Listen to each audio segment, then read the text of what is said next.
The Second Amendment is clear. A well-regulated militia being necessary to the security of a free state, the right of the people to keep and bear arms shall not be infringed. Simple, powerful words, yet under constant attack. This amendment, enshrined in our Constitution, is a cornerstone of American liberty. Why? Because this amendment, more than any other, guarantees freedom from tyranny. It is a safeguard, a bulwark against those who would seek to impose their will upon us.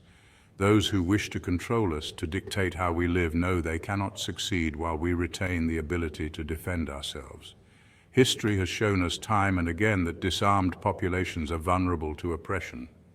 So they chip away at our rights using fear and misinformation. They exploit tragedies and manipulate emotions to push their agenda. They present carefully crafted statistics and emotional pleas, all designed to erode our freedoms. They claim it's for our safety, but the true motive is control. But we will not be swayed. We understand the importance of our rights and the dangers of losing them. We will stand firm on facts, logic, and the Constitution. Our founding fathers knew the importance of a well-armed populace, and we must honor their wisdom. This is not about guns. It never has been. It's about control. It's about the ability to resist those who would seek to dominate and oppress us. It's about stripping us of our ability to resist tyranny and oppression. Without the means to defend ourselves, we are at the mercy of those in power. We will expose the myths, reveal the truth, and ensure that our God-given right to self-defense remains secure. We will educate, advocate, and stand united in the face of those who would seek to undermine our freedoms. Our fight is not just for ourselves, but for future generations. We must preserve the liberties that have been handed down to us and ensure that our children and grandchildren can live in a free and just society. The Second Amendment is more than just a right. It is a responsibility, a duty to protect our nation, our families, and our way of life. We must remain vigilant, informed, and ready to defend our freedoms at all costs. Together we will stand strong. Together we will ensure that the principles of liberty and justice for all remain the foundation of our great nation. The assault on our rights will not succeed, for we are the guardians of freedom.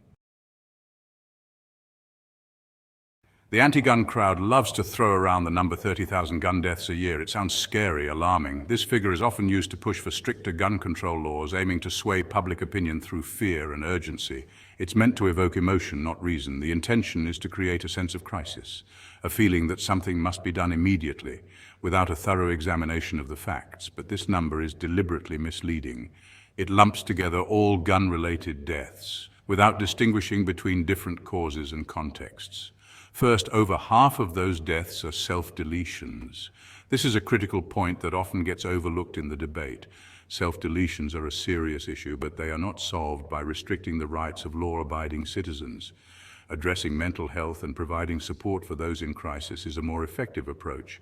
Mental health, societal issues, these are the root causes, not the tool. The focus should be on providing better mental health care, creating supportive communities, and addressing the underlying issues that lead to such tragedies. Second, the vast majority of remaining gun deaths occur in areas with strict gun control. This is a pattern that cannot be ignored. Chicago, Baltimore, Los Angeles, New York. Cities with some of the toughest gun laws have the highest gun violence. This suggests that simply enacting more laws is not the solution. Clearly, criminals don't obey gun laws. They find ways to obtain weapons illegally, bypassing the regulations that are supposed to keep us safe. Disarming the innocent only empowers them. Law-abiding citizens are left vulnerable, unable to protect themselves and their families. This isn't about saving lives. If it were, the focus would be on effective measures that address the real issues. If it were, they'd be focusing on the real problems: gangs, drugs, mental health. These are the factors that contribute most significantly to gun violence. They'd be honest about the failure of their policies, but they're not.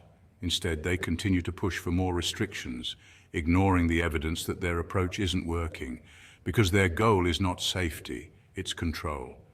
The debate over gun control is often framed as a matter of public safety, but at its core, it's about power and control over the populace.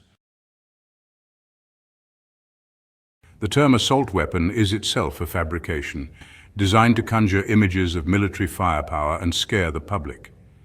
This term is often used to create a sense of urgency and fear, making people believe that these firearms are inherently more dangerous than others. In reality, these are semi-automatic rifles, functionally identical to millions owned by law-abiding citizens. They are used for a variety of lawful purposes, including hunting, sport shooting, and self-defense.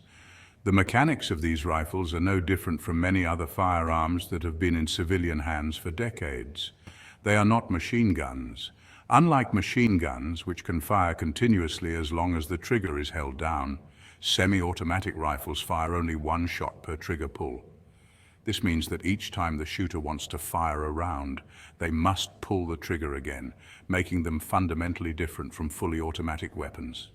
The focus on scary-looking features like pistol grips and bayonet lugs is absurd. These features do not make the firearm more lethal. They are often added for ergonomic reasons or personal preference. These are cosmetic features that do not change the functionality of the firearm. Whether a rifle has a pistol grip or a bayonet lug does not affect its rate of fire or its power. Banning a rifle based on how it looks is like banning a car because it has lots of chrome. It's pure emotional manipulation. Just as lots of shiny stuff does not make a car inherently more powerful, cosmetic features do not make a rifle more deadly. Criminals choose these rifles not because they are more deadly, but because they are demonized. The media attention and public fear surrounding these firearms make them attractive to those seeking notoriety. They crave the notoriety, the fear factor. By sensationalizing these weapons, we inadvertently give criminals the attention they seek. We play into their hands by focusing on the tool, not the criminal. The real issue is not the firearm itself, but the person who chooses to use it for harm. We must stop allowing ourselves to be manipulated by language and focus on the real issue, criminal behavior. Effective solutions should target the root causes of crime and violence rather than focusing on the tools used. By addressing mental health, improving law enforcement, and fostering community engagement, we can create a safer society without infringing on the rights of law-abiding citizens. They tell you that owning a gun makes you less safe, that you're more likely to be hurt or killed if you use a gun in self-defense. This is a blatant lie, contradicted by countless examples and hard data. The CDC, hardly a pro-gun organization, has admitted that defensive gun uses happen far more often than criminal uses. Millions of times each year, law-abiding citizens use firearms to protect themselves, their families, and their property. Of course, these stories rarely make headlines. The media would rather you live in fear, dependent on the government for your safety. But the truth is out there. Armed citizens save lives every single day. Denying this reality is dangerous and dishonest. When presented with statistics, it is sometimes difficult to separate fact from fiction.